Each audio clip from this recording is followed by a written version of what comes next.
Сайн байна уу? UBCAF Driver application-д хэрхэн бүртгүүлэх вэ?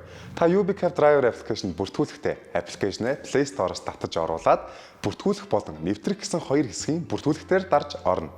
Та бүртгүүлэх рүүгээ орсны дараа өөрийн мэдээлэлээ үнэн зөв бичиж явуулснаар цааш үргэлжлэнэ. Хэрвээ таныг манай UBCAF-ийн жолооч үрсэн бол тухайн жолоочийн урилгын код буюу 6 оронтой кодыг бичснээр цааш үргэлжлэнэ. Та өөрийн нэр дээрх утасны дугаараа оруулан дугаар дээрээ 6 оронтой баталгаажуулах код авснаар цааш үргэлжлэнэ. Гэрээ байгуулах гэсэн хэсэг гарч ирэх бөгөөд та өөрийн явах хүсэлтээ үүсгэхийг сонгон ороод шаардлагатай бичиг баримтуудын зургийг дарж явуулна.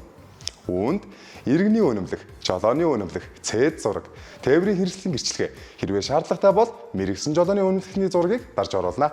Зургуудаа оруулж дууссаны дараа та цааш үргэлжлээд та манай UBCAF-ийн үйлчлэгээний нөхцөлтэй сайтар уншиж танилцаад зөвшөөрөх гэсэн товчийг дараад цааш үргэлжлүүлнэ. Ингээд таны явуулсан мэдээллийг манай бүртгэлтийн ажилтан шалгаж дуусаад хүссэн үедээ UBCAF-ийн үйлчлэгээнд явах боломжтой байгаа.